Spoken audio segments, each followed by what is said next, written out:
ॐ वक्रतुण्ड महाकाय सूर्यकोटिसमप्रभ निर्विघ्नं कुरु मे देव सर्वकार्येषु सर्वदा। सरस्वती नमस्तुभ्यं वरदे कामरूपिणि विद्यारम्भं करिष्यामि सिद्धिर्भवतु मे सदा। गुरुर्ब्रह्मा गुरुर्विष्णुः गुरुर्देवो महेश्वरः गुरुः साक्षात् परं ब्रह्म तस्मै श्री गुरवे नमः। ॐ सहना भवतु सहनौ भुनक्तु सह वीर्यं करवावहै तेजस्विनावधीतमस्तु मा विद्विषावहै। ॐ शान्तिः शान्तिः शान्तिः।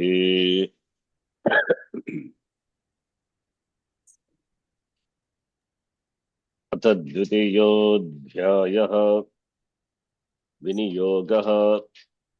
ॐ मध्यमचरित्रस्य विष्णुर्षिः महालक्ष्मीर्देवता उष्णिच्छन्दः शाकम्भरी शक्तिः दुर्गा बीजं वायुस्तत्त्वं यजुर्वेदस्वरूपं श्रीमहालक्ष्मी प्रीत्यर्थं मध्यमचरित्रजपे विनियोगः। The order: Sonali ji, then Renuka ji, then Shanta ji, and finally Kiran ji. अथ द्वितीयोऽध्यायः विनियोगः। ॐ मध्यमचरित्रस्य विष्णुर्षिः महालक्ष्मीर्देवता उष्णिच्छन्दः शाकम्भरी शक्तिः दुर्गा बीजं वायुस्तत्त्वं यजुर्वेदस्वरूपं श्रीमहालक्ष्मी प्रीत्यर्थं मध्यमचरित्रजपे विनियोगः। ओम द्वितीयोऽध्यायः मध्यमचरित्र विनियोगः।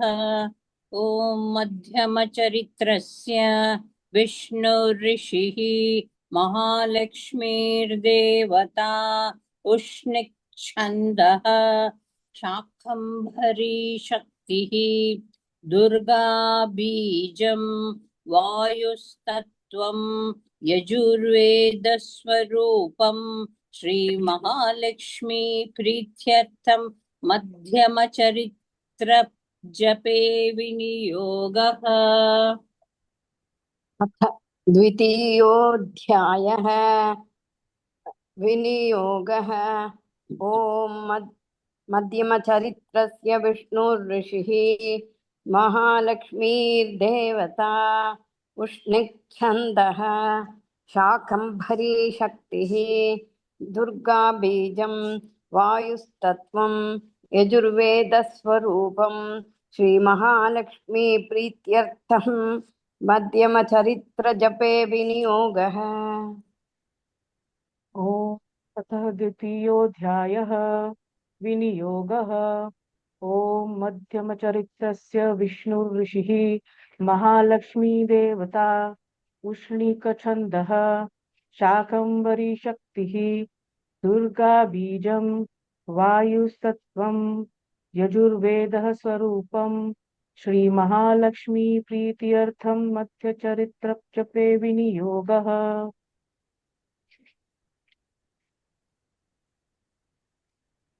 ओम मध्यमचरित्रस्य विष्णुर्ऋषिः महालक्ष्मीर्देवता उष्णिच्छन्दः शाकम्भरी शक्तिः दुर्गा बीजं वायुस्तत्त्वं यजुर्वेदस्वरूपं श्रीमहालक्ष्मी प्रीत्यर्थं मध्यमचरित्रजपे विनियोगः।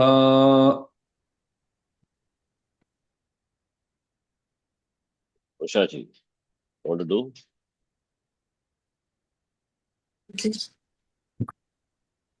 ॐ मध्यमचरित्रस्य विष्णुर्ऋषिः महालक्ष्मीदेवता उष्णिच्छन्दः शाकम्भरी शक्तिः दुर्गाबीजं वायुस्तत्त्वं यजुर्वेदस्वरूपं श्रीमहालक्ष्मी प्रीत्यर्थे मध्यमचरित्रजपे विनियोगः। Some of you are saying Mahalakshmi Devata, Mahalakshmir Devata. The Repa is there. Don't forget the Repa. And those who have not attended the last class, I don't know whether you've watched the video. The 20 slokas we did. Some 20 we will do. Watch the video and learn from that's the purpose of recording. Ushaji, did you watch on the first chapter? Did you attend many classes? No, Sharanji, I'm still getting into the groove. I have a lot of work that I'm doing. I'm so sorry. I'll get back. Kiranji, you? See, otherwise here and there Yes. doesn't Yes, serve any Aunty. purpose at all. Okay. Be regular, then you follow the class. Dhyanam Om Akshasrakparashum Gadeshu Kulisham Padmam Dhanushkundikam. ध्यानम् 2 times you can do. ॐ अक्षस्रक्परशुं गदेषु कुलिशं पद्मं धनुष्कुण्डकां कुण्डिकाम् ध्यानम् ॐ अक्षस्रक्परशुं गदेषु कुलिशं पद्मं धनुष्कुण्डिकाम् In Shringiri book, Ji. You follow this book now, each one follow one book, then a bigger problem. You follow what is there in the screen. The same thing. Adena shoe is Dirga. Alada verunilla. You follow what is given in this book, Gita Press. Standard book, let us follow. Okay. Om Dhyanam Akshasrakparashum Ghadeshu Kulisham Padmam Dhanam Kundikam Dhanushkundikam Om Akshasrakparashum Ghadeshu Kulisham Padmam Dhanushkundikam ध्यानम् ॐ अक्षस्रक्परशुं गदेषु कुलिशं पद्मं धनुष्कुण्डिकाम् ॐ अक्षस्रक्परशुं गदेषु कुलिशं पद्मं धनुष्कुण्डिकाम् ज्ञानम् ॐ अक्षस्त्रकपरशुं गदेषु कुलिशं पद्मं धनुष्कुण्डिकाम् ॐ अक्षस्त्रकपरशुं गदेषु कुलिशं पद्मं धनुष्कुण्डिकाम्. Shall I or after Ushaji? Yeah, you do. Om Dhyanam Om Akshasrakparashum Gadeshu Kulisham Padman Dhanushkundikam Om Akshasrakparashum Gadeshu Kulisham Padman Dhanushkundikam ध्यानम् ॐ अक्षस्रक्परशुं गदेषु कुलिशं पद्मं धनुष्कुण्डिकां ध्यानम् ॐ अक्षस्रक्परशुं गदेषु कुलिशं पद्मं धनुष्कुण्डिकाम् दं शक्तिमसीं च चर्म जलजं घंटां सुराभाजनम् दण्डं शक्तिमसिं च चर्मजलजं घण्टां सुराभाजनम् दण्डं शक्तिमसिं च चर्मजलजं घण्टां सुराभाजनम् दण्डं शक्तिमसिं च चर्मजलजं घण्टां सुराभाजनम् दण्डं शक्तिमसिं च चर्मजलजं घण्टां सुराभाजनम् दण्डं शक्तिमसिं च चर्मजलजं घण्टां सुराभाजनं दण्डं शक्तिमसिं च चर्मजलजं घण्टां सुराभाजनम् दण्डं शक्तिमसिं च चर्मजलजं घण्टां सुराभाजनम् दण्डं शक्तिमसिं च चर्मजलजं घण्टां सुराभाजनम् दण्डं शक्तिमसिं च चर्मजलजं घण्टां सुराभाजनम् दण्डं शक्तिमसिं च चर्मजलजं घण्टां सुराभाजनम् दण्डं शक्तिमसिं च चर्मजलजं घण्टां सुराभाजनम् दण्डं शक्तिमसिं च चर्मजलजं घण्टां सुराभाजनम् ॐ अक्षस्रक्परशुं गदेषु कुलिशं पद्मं धनुष्कुण्डिकाम् दण्डं शक्तिमसिं च चर्मजलजं घण्टां सुराभाजनम् ॐ अक्षस्रक्परशुङ्गदेषु कुलिशं पद्मं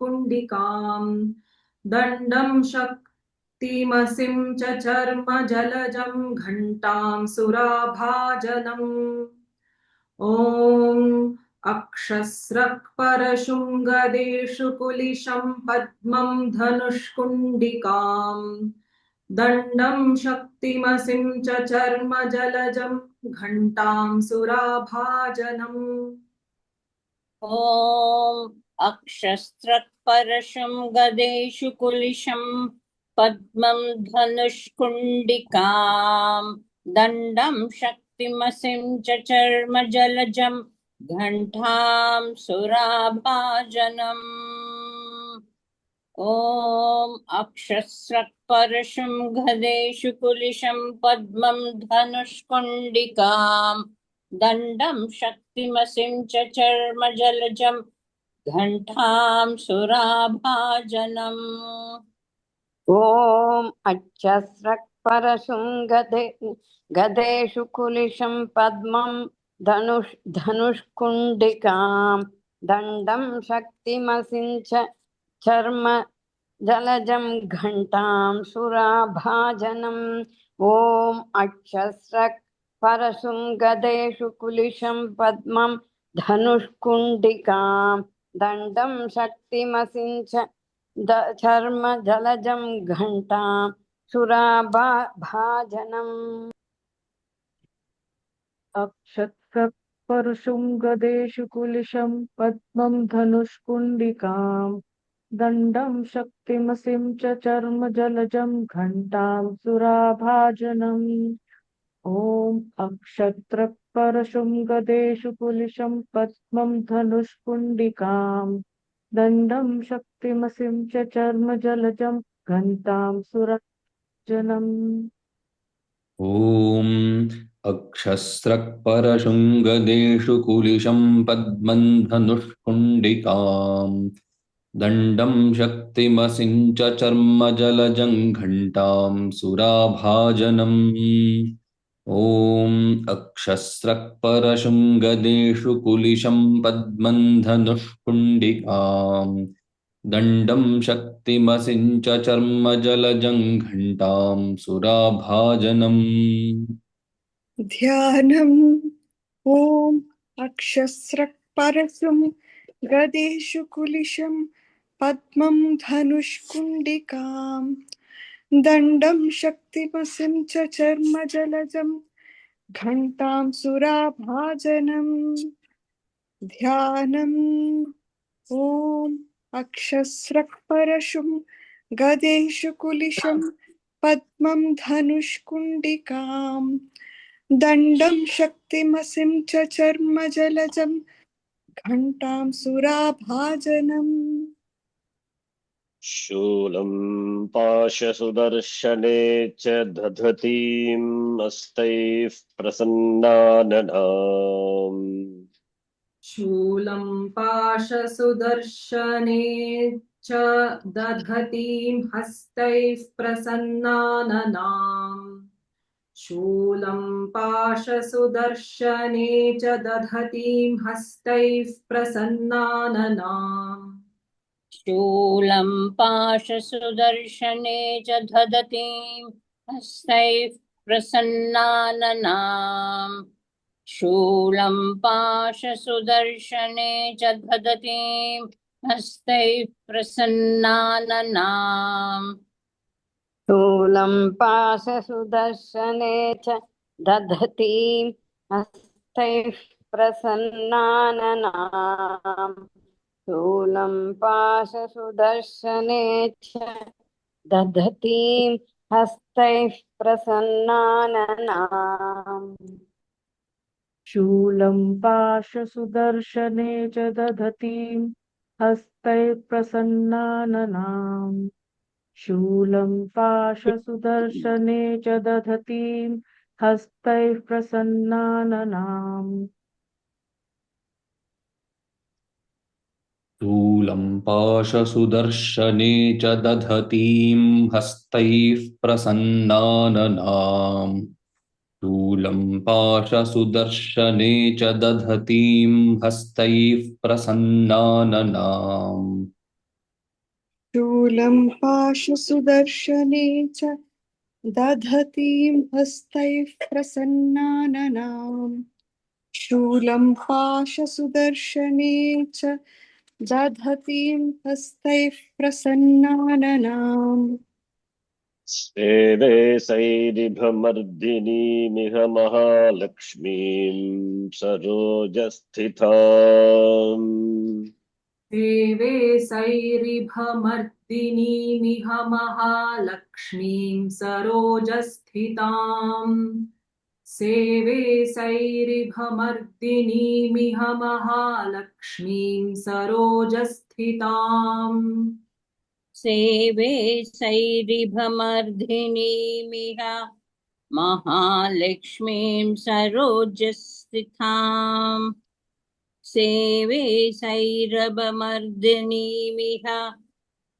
सेवे सैरभमर्दिनीमिह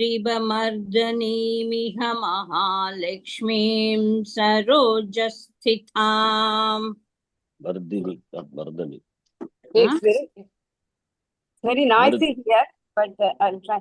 मर्दिनी सेवे सैरिभमर्दिनीमिह महालक्ष्मीं सरोजस्थितां सेने सैरिभमर्दिनीमिह महालक्ष्मीं सरोजस्थिताम् not save save it is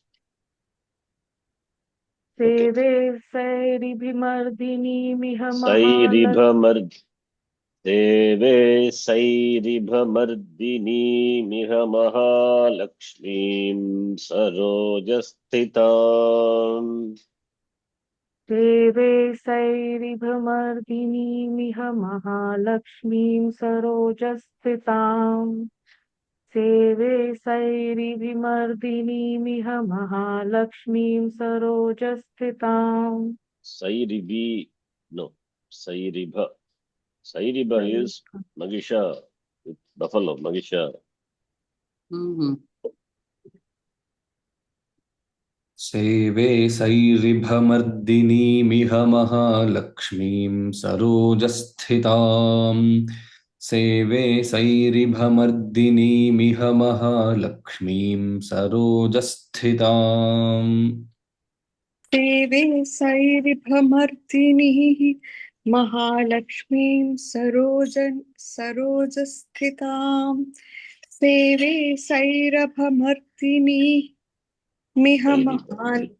सैरिभमर्दिनीमिह महालक्ष्मीं सरोजस्थिताम् शूलं पाशसुदर्शने च दधतीं हस्तैः प्रसन्नाननाम् सेवे सैरिभमर्दिनीमिह महालक्ष्मीं सरोजस्थिताम् शूलं पाशत्सुदर्शने च दधतीं हस्तैः प्रसन्नाननाम् सेवे सैरिभमर्दिनीमिह महालक्ष्मीं सरोजस्थिताम् शूलं पाशसुदर्शने च दधतीं हस्तैः प्रसन्नाननाम् सेवे सैरिभमर्दिनीमिह महालक्ष्मीं सरोजस्थिताम् शूलं पाशसुदर्शने च ददतीं हस्तैः प्रसन्नाननाम् सेवे सैरभमर्दनीमिह महालक्ष्मीं सरोजस्थिताम् शूलं पाशसुदर्शने च ददतीं हस्तैः प्रसन्नाननाम् सेवे सैरभमर्दनीमिह Sairiba Mardini, not Sairaba, not Sairi. Mardani. Sairiba Mardini, not Sairaba Mardani. सैरि Mardi. सेवे सैरिभमर्दिनीमिह महालक्ष्मीं सरोजस्थिताम्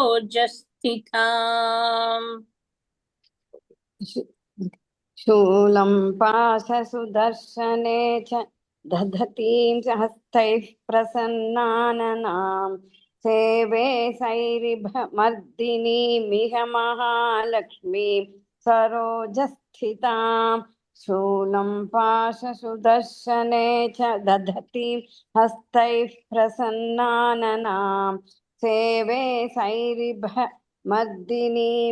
महालक्ष्मीं सरोजस्थिताम् शूलं पाशसुदर्शने च दधतीं हस्तैः प्रसन्नाननाम् सेवे सैरिभमर्दिनीमिह महालक्ष्मीं सरोजस्थिताम् शूलं पाशसुदर्शने च दधतीं हस्तैः प्रसन्नाननाम् सेवे सैरिभमर्दिनीमिह महालक्ष्मीं सरोजस्थिताम् शूलं पाशसुदर्शने च दधतीं हस्तैः प्रसन्नाननाम् सेवे सैरिभमर्दिनीमिह महालक्ष्मीं सरोजस्थिताम् शूलं पाशसुदर्शने च दधतीं हस्तैः प्रसन्नाननाम् सेवे सैरिभमर्दिनीमिह महालक्ष्मीं सरोजस्थिताम् शूलं पाशसुदर्शने च दधतीं हस्तैः प्रसन्नाननाम् सेवे सैरभमर्दिनीमिह महालक्ष्मीं सरोजस्थिताम् शूलं पाशसुदर्शने च दधतीं हस्तैः प्रसन्नाननाम् सेवे You're सैरभमर्दिनीमिह saying Sairaba. I'm saying Sairiba, not Sairaba. sorry. Corrected before Sairi- also. So sorry. सेवे सैरिभमर्दिनीमिह महालक्ष्मीं सरोजस्थिताम् ध्यानम् ॐ अक्षस्रक्परशुं गदेषु कुलिशं पद्मं धनुष्कुण्डिकाम् दण्डं शक्तिमसिं च चर्मजलजं घण्टां सुराभाजनम् शूलं पाशसुदर्शने च दधतीं हस्तैः प्रसन्नाननाम् सेवे सैरिभमर्दिनीमिह महालक्ष्मीं सरोजस्थिताम् ध्यानम् ॐ अक्षस्रक् परशुङ्गदेषु कुलिशं पद्मं धनुष्कुण्डिकाम् दण्डं शक्तिमसिं च चर्मजलजं घण्टां सुराभाजनम् शूलं पाशसुदर्शने च दधतीं हस्तैः प्रसन्नाननाम् सेवे सैरिभमर्दिनीमिह महालक्ष्मीं सरोजस्थिताम् ध्यानम् ॐ अक्षस्रक् परशुङ्गदेषु कुलिशं पद्मं धनुष्कुण्डिकाम् दण्डं शक्तिमसिं च चर्मजलजं घण्टां सुराभाजनम् शूलं पाशसुदर्शने च दधतीं हस्तैः प्रसन्नाननाम् सेवे सैरिभमर्दिनीमिह महालक्ष्मीं सरोजस्थिताम् ध्यानम् ॐ अक्षस्रक्परशुं गदेषु कुलिशं पद्मं धनुष्कुण्डिकाम् दण्डं शक्तिमसिं च चर्मजलजं घण्टां सुराभाजनम् शूलं पाशसुदर्शने च दधतीं हस्तैः प्रसन्नाननाम् सेवे सैरिभमर्दनीमिह महालक्ष्मीं सरोजस्थिताम् ॐ अक्षस्रक् परशुं गदेषु कुलिशं पद्मं धनुष्कुण्डिकाम् दण्डं शक्तिमसिं च चर्मजलजं घण्टां सुराभाजनम् शूलं पाशसुदर्शने च दधतीं हस्तैः प्रसन्नाननाम् सेवे सैरिभमर्दिनीमिह महालक्ष्मीं सरोजस्थिताम् ध्यानम् ॐ अक्षस्रक् परशुङ्गदेषु कुलिशं पद्मं धनुष्कुण्डिकां दण्डं शक्तिमसिं च शर्म जलजं घण्टां सुराभाजनं शूलं पाशसुदर्शने च दधतीं हस्तैः प्रसन्नाननां सेवे सैरिभमर्दिनीमिह महालक्ष्मीं सरोजस्थिताम् ॐ अक्षस्रक् परशुङ्गदेषु कुलिशं पद्मं धनुष्कुण्डिकां दण्डं शक्तिमसिं च चर्मजलजं घण्टां सुराभाजनं शूलं पाशसुदर्शने च दधतीं हस्तैः प्रसन्नाननां सेवे सैरिभमर्दिनीमिह महालक्ष्मीं सरोजस्थिताम् ध्यानम् ॐ अक्षत्रक् परशुङ्गदेषु कुलिशं पद्मं धनुष्कुण्डिकाम् दण्डं शक्तिमसिं च चर्मजलजं घण्टां सुराभाजनम् शूलं पाशसुदर्शने च दधतीं हस्तैः प्रसन्नाननाम् सेवे सैरिभमर्दिनीमिह महालक्ष्मीं सरोजस्थिताम् ॐ अक्षस्रक् परशुङ्गदेषु कुलिशं पद्मं धनुष्कुण्डिकाम् दण्डं शक्तिमसिं च चर्मजलजं घण्टां सुराभाजनम् शूलं पाशसुदर्शने च दधतीं हस्तैः प्रसन्नाननाम् सेवे सैरिभमर्दिनीमिह महालक्ष्मीं सरोजस्थिताम् ॐ अक्षस्रक्परशृङ्गदेषु कुलिशं पद्मं धनुष्पुण्डिकाम् दण्डं शक्तिमसिं च चर्मजलजं घण्टां सुराभाजनम् शूलं पाशसुदर्शने च दधतीं हस्तैः प्रसन्नाननाम् सेवे सैरिभमर्दिनीमिह महालक्ष्मीं सरोजस्थिताम् ॐ अक्षस्रक्परशृङ्गदेषु कुलिशं पद्मं धनुष्पुण्डिकाम् दण्डं शक्तिमसिं च चर्मजलजं घण्टां सुराभाजनम् शूलं पाशसुदर्शने च दधतीं हस्तैः प्रसन्नाननाम् सेवे सैरिभमर्दिनीमिह महालक्ष्मीं सरोजस्थिताम् ध्यानम् ॐ अक्षस्रक्परशुं गदेषु कुलिशं पद्मं धनुष्कुण्डिकां दण्डं शक्तिमसिं च चर्मजलजं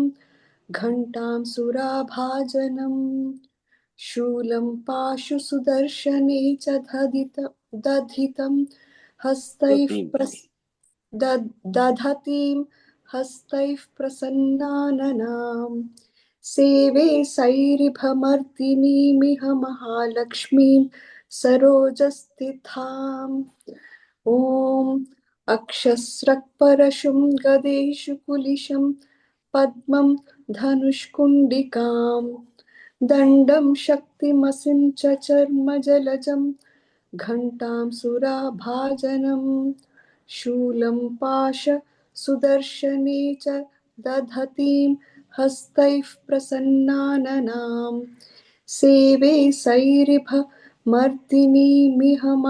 महालक्ष्मीं सरोजस्थिताम् ॐ ह्रीं ऋषिरुवाच Papa number 21 21. शङ्कं च वरुणः शक्तिं ददौ तस्यै हुताशनः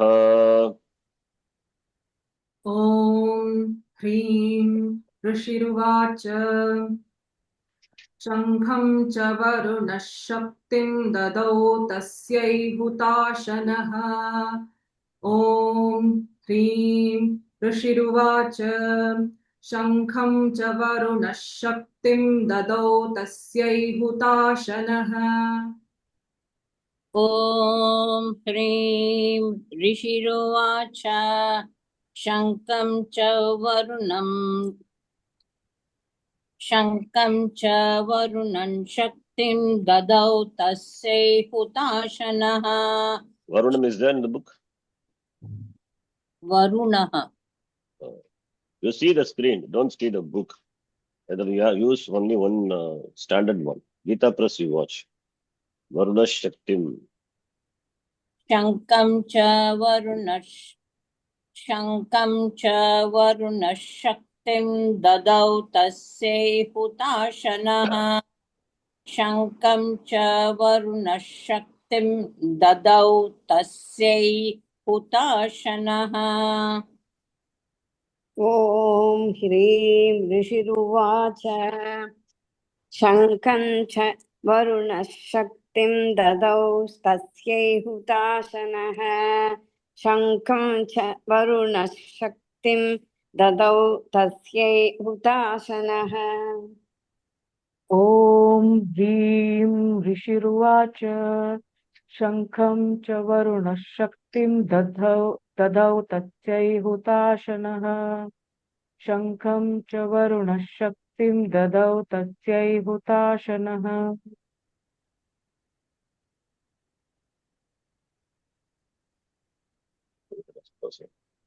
Arrange. I'm sorry. ॐ शङ्खं च वरुणः शक्तिं ददौ तस्यै हुताशनः शङ्खं च वरुणः शक्तिं ददौ तस्यै हुताशनः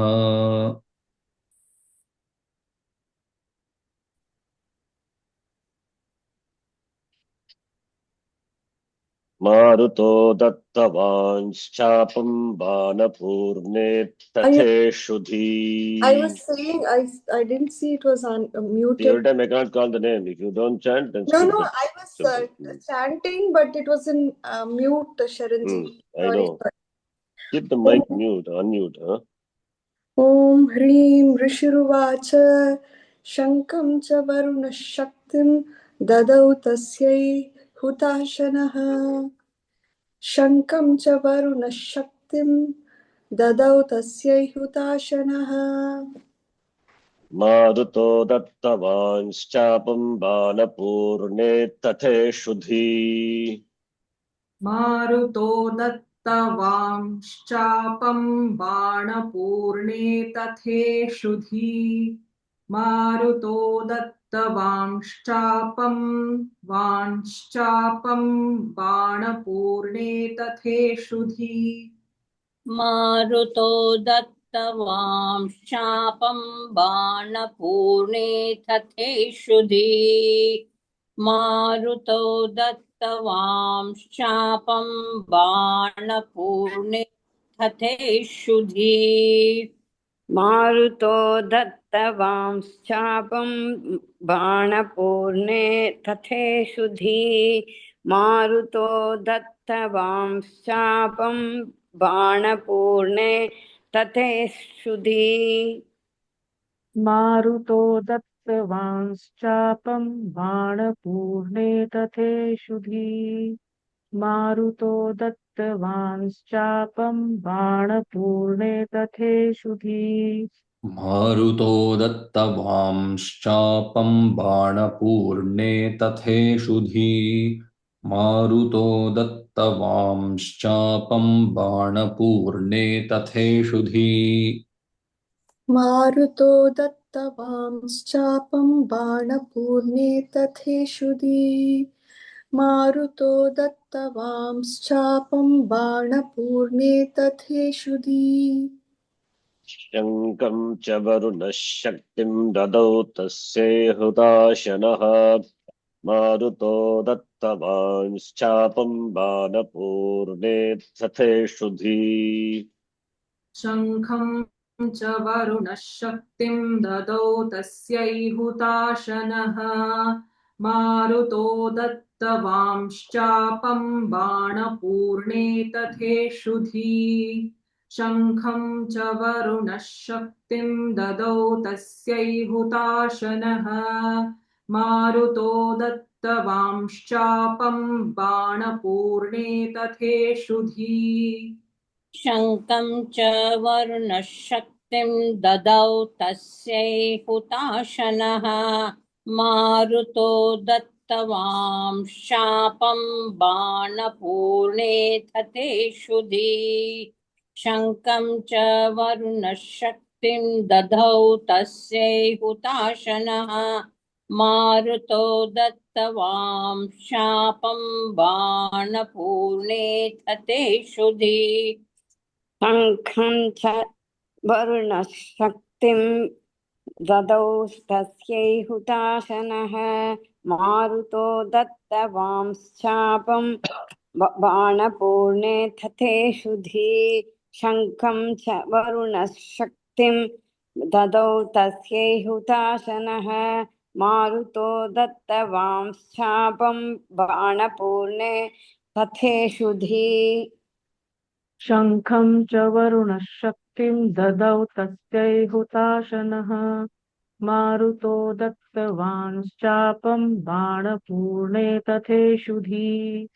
शङ्खं च वरुणः शक्तिं ददौ तस्यै हुताशनः मारुतो दत्तवांश्चापं बाणपूर्णे तथेषुधी शङ्खं च वरुणः शक्तिं ददौ तस्यै हुताशनः मारुतो दत्तवांश्चापं बाणपूर्णे तथेषुधी शङ्खं च वरुणः शक्तिं ददौ तस्यै हुताशनः मारुतो दत्तवांश्चापं बाणपूर्णे तथेषुधी Sharan ji, Hmm.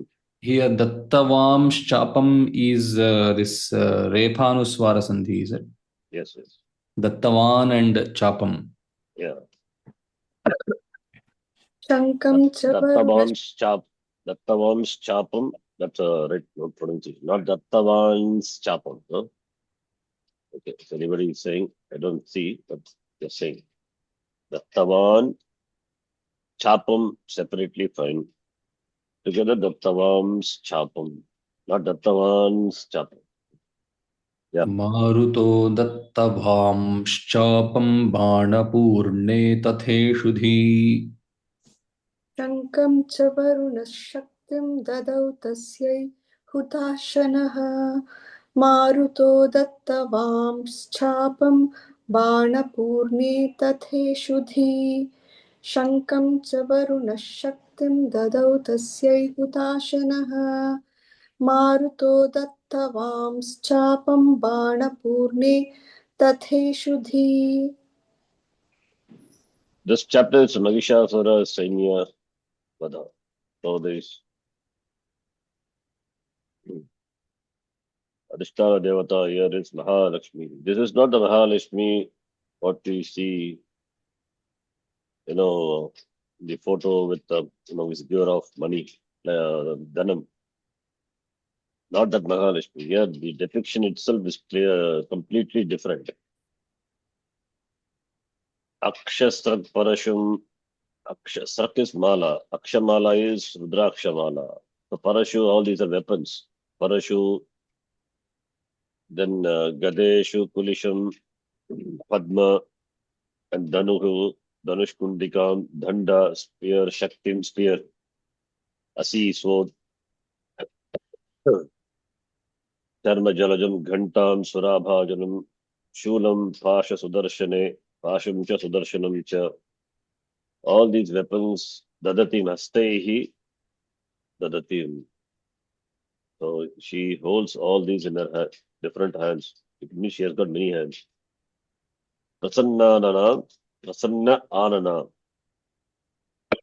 Anana is face, like Dashanana. So the Anana is Prasanna, smiling.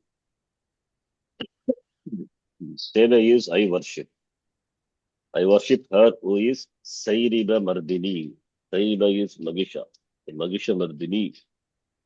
You have Mahalakshmi, who is seated in the Sarojastita. Saraha is stream of water. Saraha, pond.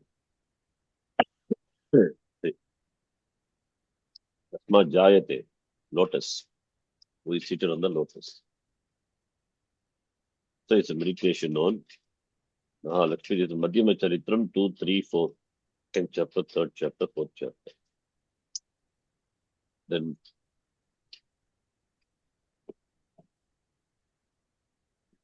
see, I have cough, so I think meaning maybe next class we will see. I can continuous coughing. Just chant next shloka. I will get yeah. Sharanji, if both Mahakali and Mahalakshmi have weapons and they both kill the different asuras, why do they have different forms? What's the difference between them? I told no, 3 Shakti stands for 3 different the guna, the different forms of Sattva, Rajas and Tamas. Yeah, these are the 3 gunas are that the 3 gunas respective form is 3 Shaktis. Prakriti. Prakriti is nothing but these 3 gunas. The 3, therefore each God is attributed with that guna pradhana, predominantly with that guna, and depicted as Saraswati, Mahalakshmi, and Kali. Saraswati, Sattva Pradhana. Mahalakshmi, Rajas. That is why Dhanam and all requires Rajas. Tattva stands for knowledge. That's why where knowledge is there, the Dhanam will not be there. That's why Brahmanaha, Daridraha generally. They are knowledgeable, but they don't have money. That's why they are supported by kings and all those kind. Rajas is thereafter. Rajas means it's a lot of energy, therefore you will see them going after wealth and power, etc. And tamas is Kali aspect, Shakti. So Prakriti itself consists of three gunas, and the Devi corresponding to each guna is given a particular representation form. That's like Saraswati, Lakshmi, and Mahasaraswati, not just a Saraswati. Mahasaraswati, Mahalakshmi, and Mahakali. Okay. Sloka number 22. So the idea, this sloka, I mean, the chapter starts with, then there was a war between Asuras and Devas. Then Mahishasura, he conquered Devas and drove all the Devas out of their Swargaloka and occupied the Indra Padavi. So Indra and his Devas, having lost that kingdom, they come and complain to Shiva and Vishnu.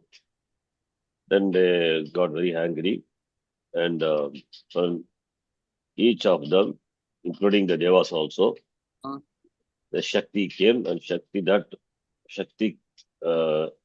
came out from their Sharira body, and that took the form of the Devi, the Mahalakshmi, and now this form which came out from their Sharira, that is to them each Deva gives some weapons. So that's why the previous shloka, Varuna gave Shanka, and Utashanaha gave Shakti, and Marutaha Vayu, Chapam is low. Tate Shuddhi, Marutaha Dattavan Chapam, Anapurne Tate Shuddhi, Tata Ishudhi. Ishudhi is pure. The pure consists of Bana, complete with Banas. Maruta, the Vayu gave. Similarly, each Devata, bestows that Shakti with different weapons. So now the next shloka, Indra gives Vajra. Vajramindra samutpadya kulishadamaradhipaha. Vajramindrasamutpadya kulishadamaradhipaः. Vajramindrasamutpadya kulishadamaradhipaः. वज्रमिन्द्रसमुत्पाद्य कुलिशादमराधिपः वज्रमिन्द्रसमुत्पाद्य कुलिशादमराधिपः. Okay. Vajramindra samutpadya kulishatamaradhipaha. Vajramindra samutpadya kulishatamaradhipaha.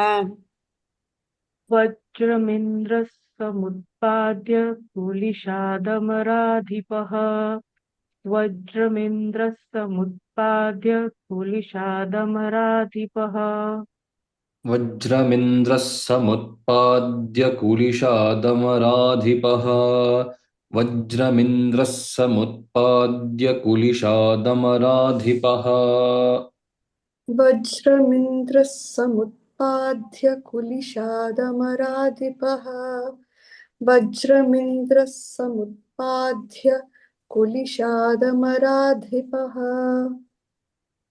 Kulishad Panchami. Amaradipaha, Amaranam Adipaha, the king of Devas. Who is that? Indra. Indra. So Indra, Kulisha is thunder. Kulishad, Panchami of Kulisha. From thunder, Samutpadya it means he utpadya.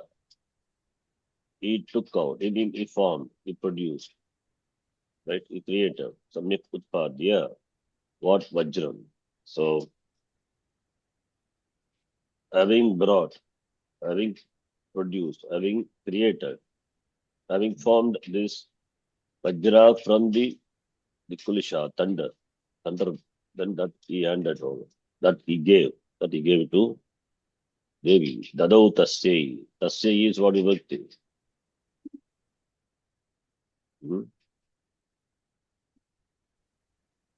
Tasyai is what vibhakti.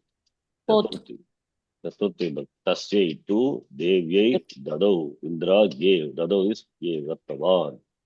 Is another name for that. For him is Sagasrapchaha. He has got many 1,000. eyes. 1,000 eyes. 1,000 is just no Upalakshana. Body is full of eyes. Sagasra. Similarly, Ganta. Okay, we'll read that.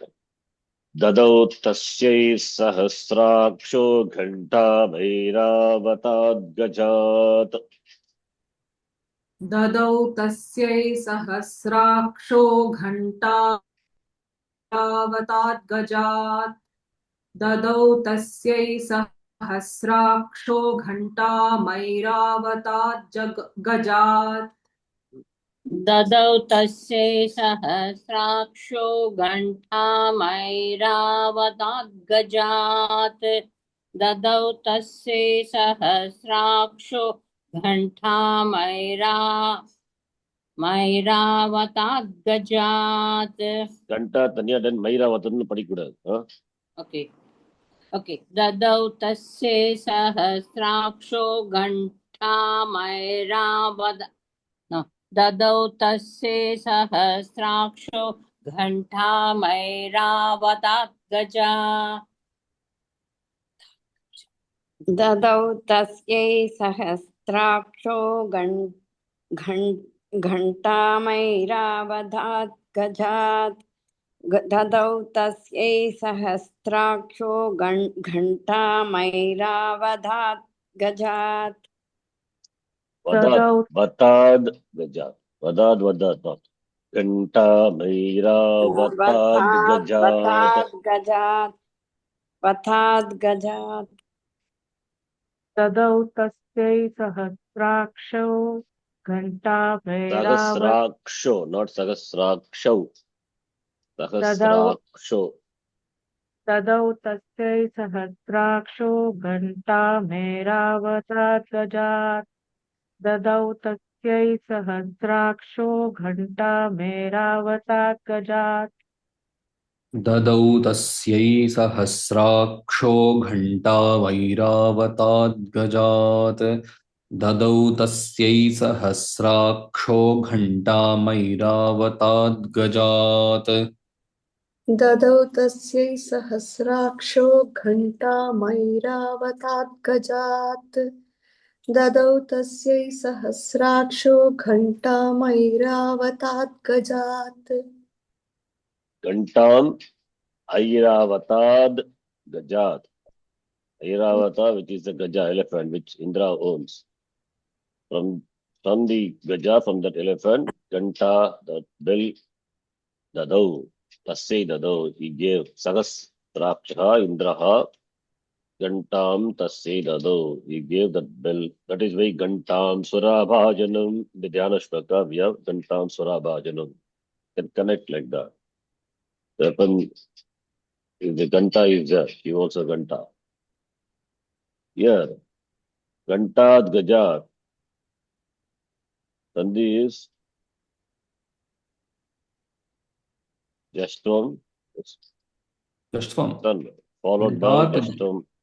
Jastom 2, 1 and 2. 1 and 2. I'm much disappointed with some of the people homework. They still don't understand what is Jastom and Jastom 2. That's why I said we will discuss in the class. So horrible some of the homework. This Jastom 1 itself is clean bold.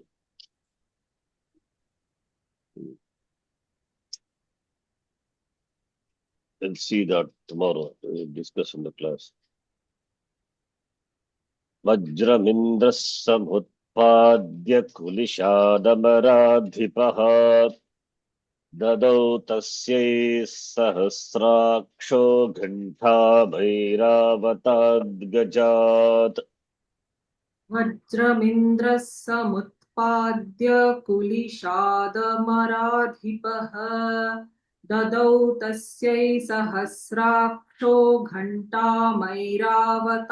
गजात् वज्रमिन्द्रः समुत्पाद्य कुलिशादमराधिपः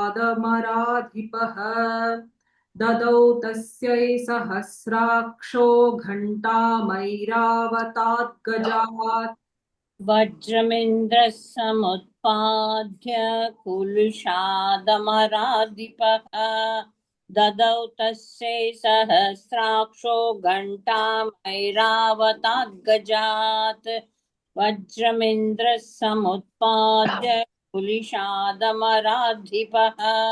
ददौ तस्यै सहस्राक्षो घण्टामैरावताद्गजात् वज्रमिन्द्रः समुत्पाद्य पाद्य कुलिशातमराधिपः ददौ तस्यै सहस्राक्षो घण्टामैरावतात् गजात् वज्रमिन्द्रः समुत्पाद्य कुलिशाधमराधिपः ददौ तस्यै सहस्राक्षो घण्टामैरावतात् गजात् वज्रमिन्द्रः समुत्पाद्य कुलिशादमराधिपः ददौ तस्यै सहस्राक्षो घण्टामैरावतात् गजात् वज्रमिन्द्रः समुत्पाद्य कुलिशादमराधिपः ददौ तस्यै सहस्राक्षो घण्टामैरावतात् गजात् वज्रमिन्द्रः समुत्पाद्य कुलिशादमराधिपः ददौ तस्यै सहस्राक्षो घण्टामैरावताद्गजात् वज्रमिन्द्रः समुत्पाद्य कुलिशादमराधिपः ददौ तस्यै सहस्राक्षो घण्टामैरावताद्गजात्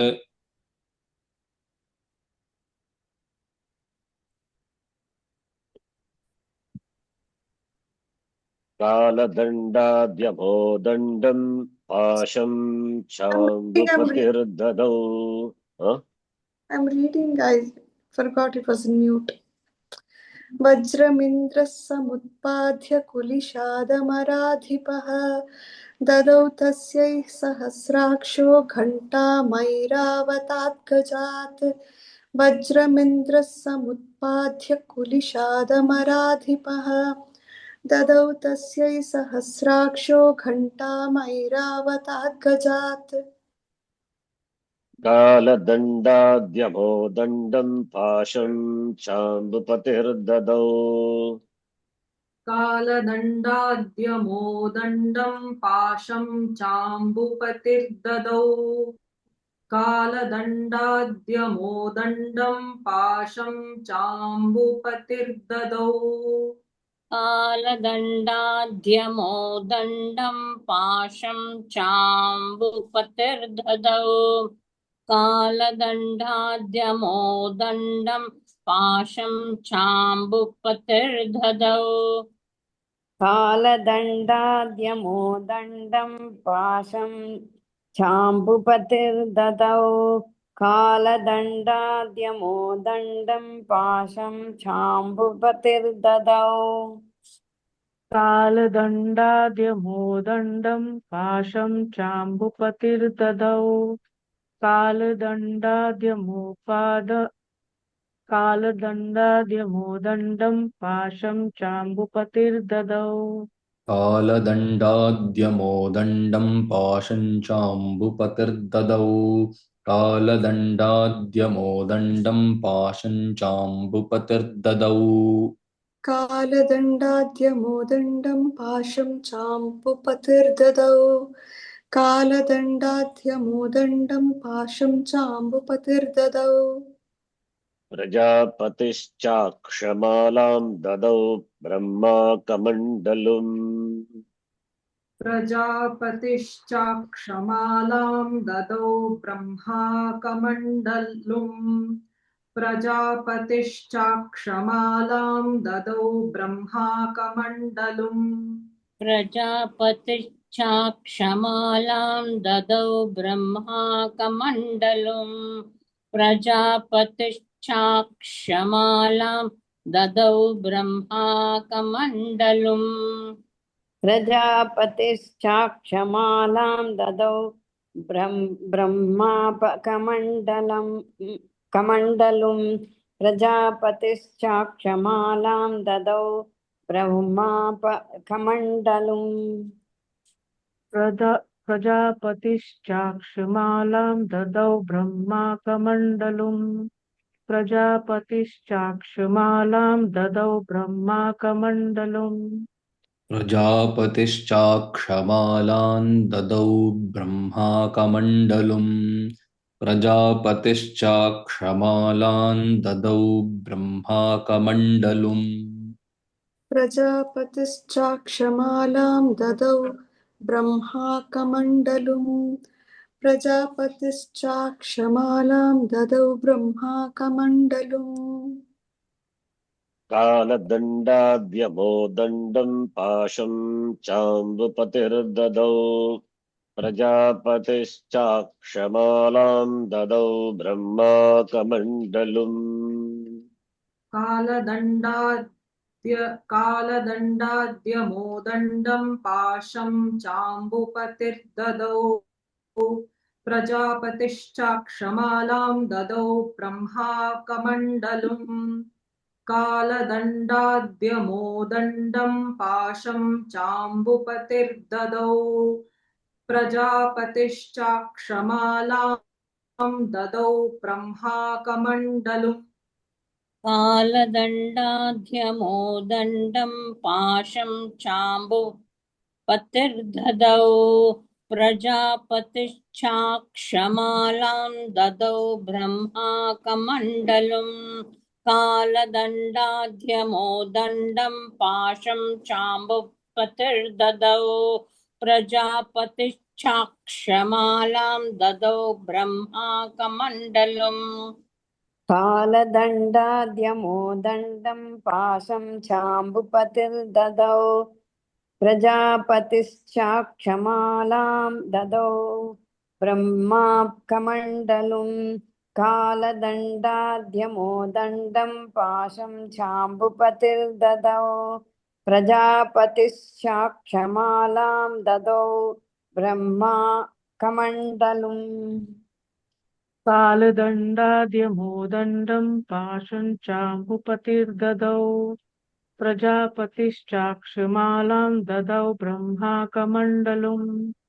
कालदण्डाद्यमोदण्डं पाशचाम्बुपतिर्ददौ प्रजापतिश्चाक्षमालां ददौ ब्रह्माकमण्डलुम् कालदण्डाद्यमोदण्डं पाशं चाम्बुपतिर्ददौ प्रजापतिश्चाक्षमालान् ददौ ब्रह्माकमण्डलुम् कालदण्डाद्यमोदण्डं पाशं चाम्बुपतिर्ददौ प्रजापतिश्चाक्षमालान् ददौ ब्रह्माकमण्डलुम् कालदण्डाध्यमोदण्डं पाशं चाम्बुपतिर्ददौ प्रजापतिश्चाक्षमालां ददौ ब्रह्माकमण्डलुम् कालदण्डाध्यमोदण्डं पाशं चाम्बुपतिर्ददौ प्रजापतिश्चाक्षमालां ददौ ब्रह्माकमण्डलुम् कालदण्डात् यमः just one. So Yamaha Dandam Dadau. The Priya Padam is only one. Yamaha Dadau, Yama gave Danda to Danda from is Kala Danda. He's having his Danda on staff, Kala Danda. From that Danda he gave to Devi Tasyai. To whom? To her. Similarly, Pasham Chambupati. Who is Chambupati? Ambupati. Huh? Ambupati. Ambupati. Not a Chambu, not shampoo and all. Cha plus Ambu. Savana Dirga. Chambu, don't see the dictionary, you will never get. Shambhu you will get, but Shambhu you will not get. Ambu is water. Ambupati he is Varuna Devata. Varuna. Yes. Ambu is water. A lot of water is Varuna. Dadau, he gave. What did he give? He gave Pasha, loose. Similarly, Prajapati, he gave Akshamala. Prajapati is Chakshamala. What is Chakshamala? Akshamala. Na, Cha plus Akshamala. Don't see Chakshamala. Is any Chakshamala? You can do japa with the Chakshamala if it is available. Not there. Only Akshamala. Okay. Brahma Kamandalum Dadau. This Akshamala is what there in the Dhyana Shloka. Akshastrak Parashum Gadeshu Kulisham. Right? That is what Akshastrak. Strak is Mala. Akshamala is Rudrakshamala. Who gave that Brahma? Prajapati gave her. Prajapati and Brahma are different here, Sharanji. We can take it as same or different also. Possible. They have mentioned 2 times, that's why I thought.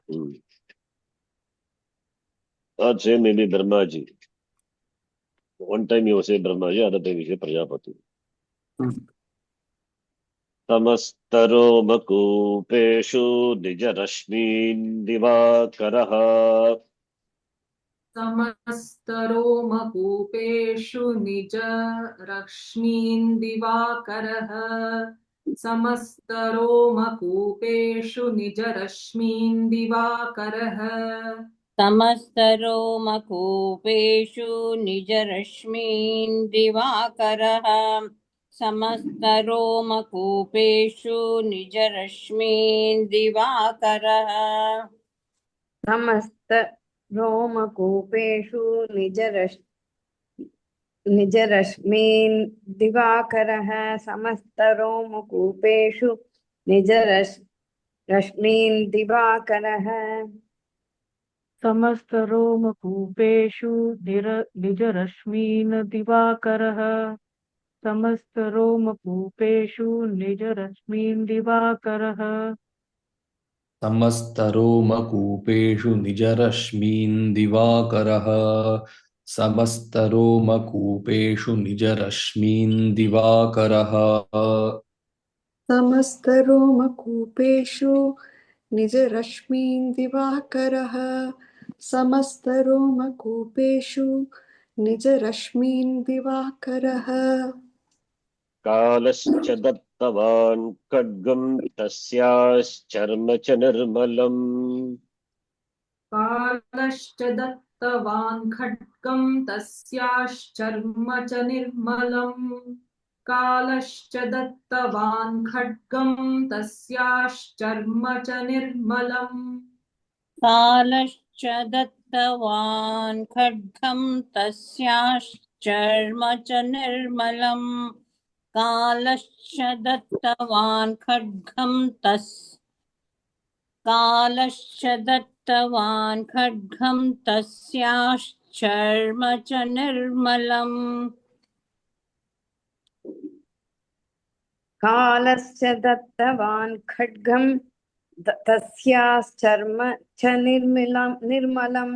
कालश्च दत्तवान् खड्गं तस्याश्चर्म च निर्मलम् कालश्च दत्तवान् खड्गं तस्याश्चर्म च निर्मलम् कालश्च दत्तवान् खड्गं तस्याश्चर्म च निर्मलम् कालश्च दत्तवान् खड्गं तस्याश्चर्म च निर्मलम् कालश्च दत्तवान् खड्गं तस्याश्चर्म च निर्मलम् कालश्च दत्तवान् खड्गं तस्याश्चर्म च निर्मलम् कालश्च दत्तवान् खड्गं तस्याश्चर्म च निर्मलम् समस्तरोमकूपेषु निजरश्मीन् दिवाकरः कालश्च दत्तवान् खड्गं तस्याश्चर्म च निर्मलम्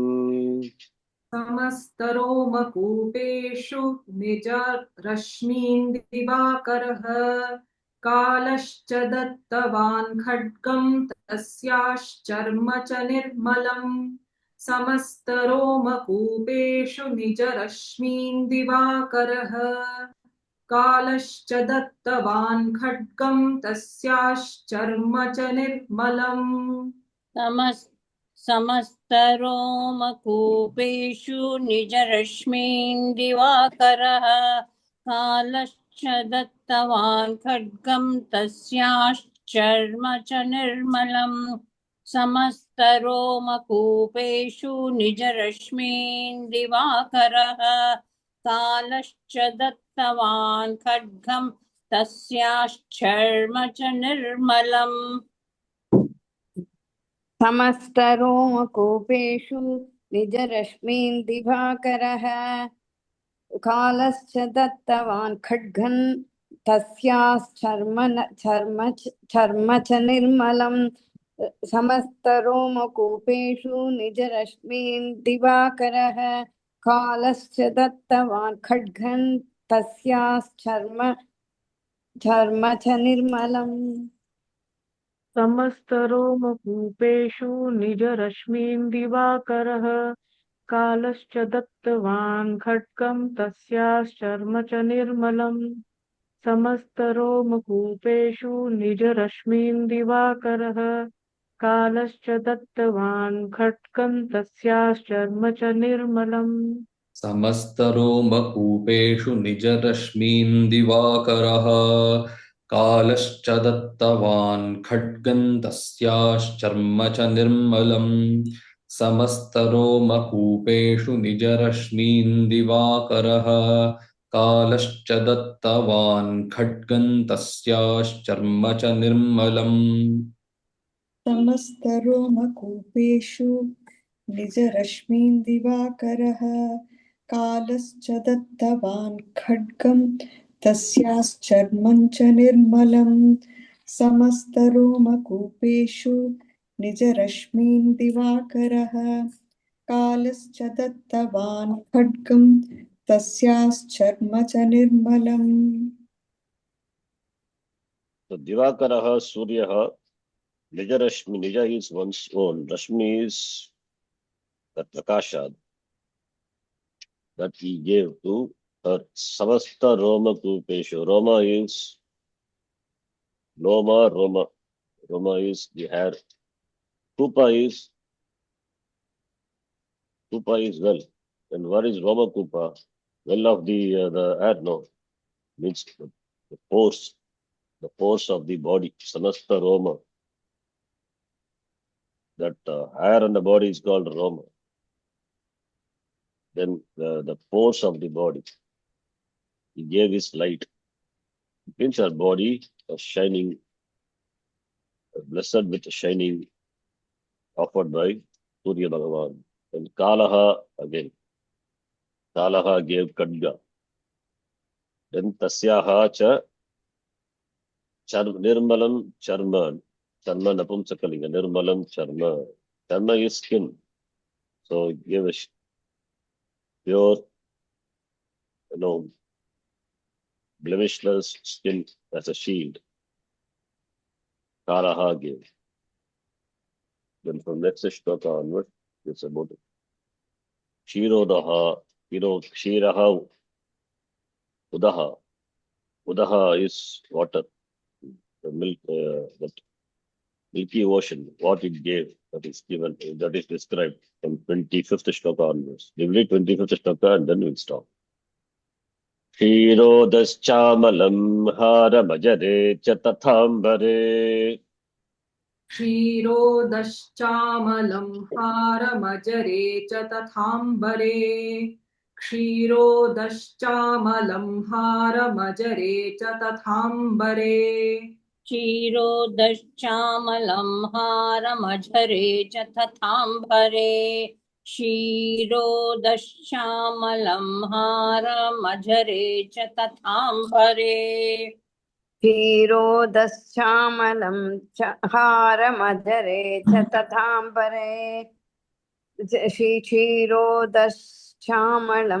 च हारमधरे च तथाम्बरे क्षीरोदश्चामलं हारमजरे तथाम्बरे क्षीरोदश्चामलं हारमजरे च तथाम्बरे क्षीरोदश्चामलं हारमजरे च तथाम्बरे क्षीरोदश्चामलं हारमजरे च तथाम्बरे क्षीरोदश्चामलं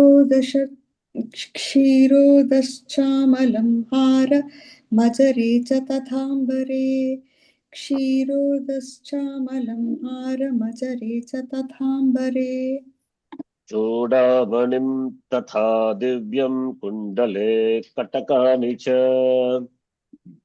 चूडामणिं तथा दिव्यं कुण्डले कटकानि च चूडामणिं तथा दिव्यं कुण्डले कटकानि च चूडामणिं तथा दिव्यं कुण्डले कटकानि च चूडामणिं तथा दिव्यं कुण्डले कटकानि च चूडामणिं तथा दिव्यं कुण्डले कटकानि च चूडामणिं तथा दिव्यं कुण्डले कटकानि च चूडामणिं तथा दिव्यं कुण्डले कटकानि च चूडामणिं तथा दिव्यं कुण्डले कटकानि च चूडामणिं तथा दिव्यं कुण्डले कटकानि च चूडामणिं तथा दिव्यं कुण्डले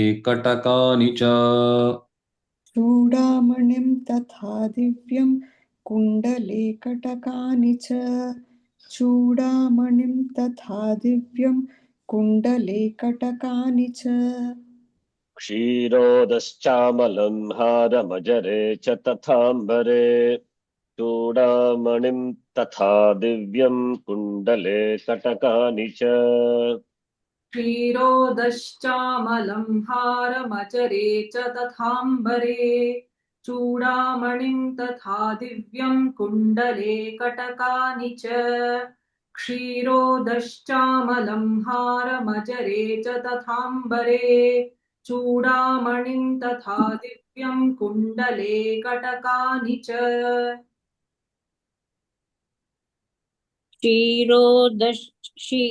क्षीरोदश्चामलं हारमजरे च तथाम्बरे चूडामणिं तथा दिव्यं कुण्डले कटकानि च क्षीरोदश्चामलं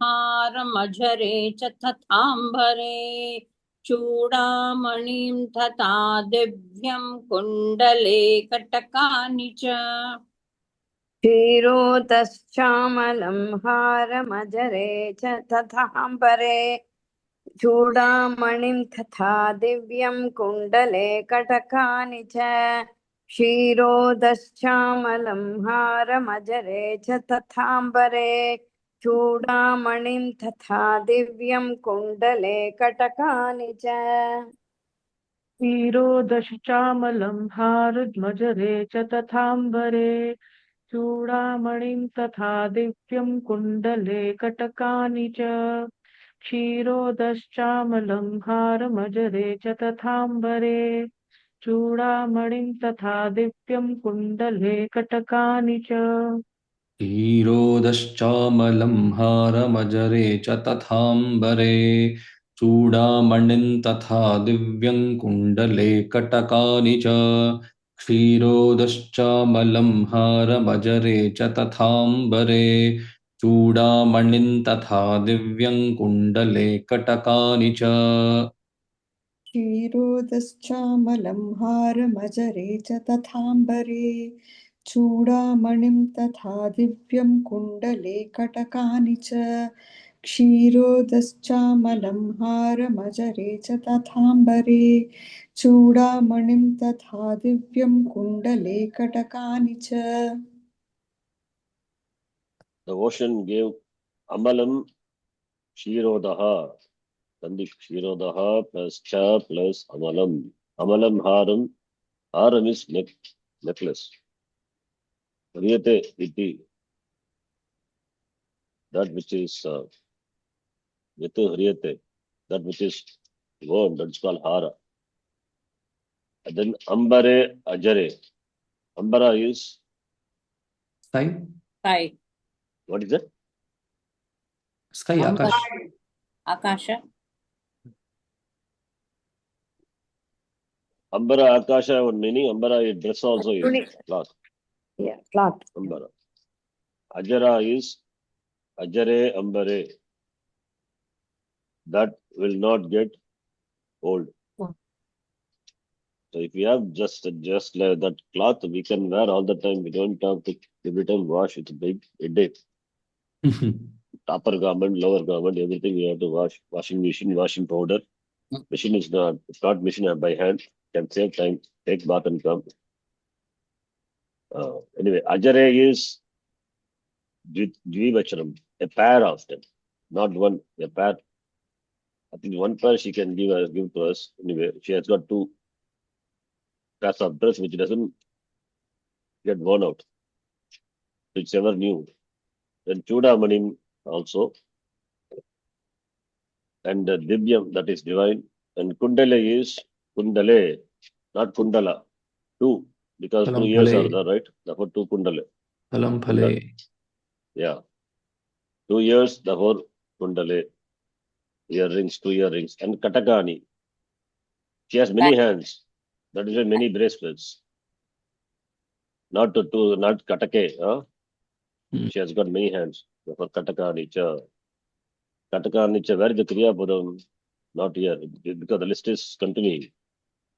The ocean gives a lot of things. Ardha Chandram, Vibram, Cheyuram, Sarvabhagushu, Nupro, Vimala Tadvat, Grevayam, Devayakam, Anuttamam. So continues. You see. 26. The class, when you come, you please practice the Dhyana Shloka so that we don't have to spend time on that. You can just read once, move on. Okay. The Dhyana Shloka, the list of things are given which she holds. They're all given by different devatas and different devatas. You can connect. So up to that is starting from the first line up to third line. It is only the weapons what she holds. And here it is Prasannananam. Onwards, it's a description of her. Even it's also a description of her, described through what she has, what weapon she has. Okay. So please practice this and come, so that we can just chant one time and move on. Om Purnamada Purnamidam Purnat Purnamudachyate Purnasya Purnamadhaya Purnamevavasishyate. Om Shanti Shanti Shanti Hari Om. Hari Gurubhyo Namaha Hari Om. Dhanyawadaha. Dhanyawad. Dhanyawad, Sharanji. Sharanji, will you say Yadakshara Padaprashtam?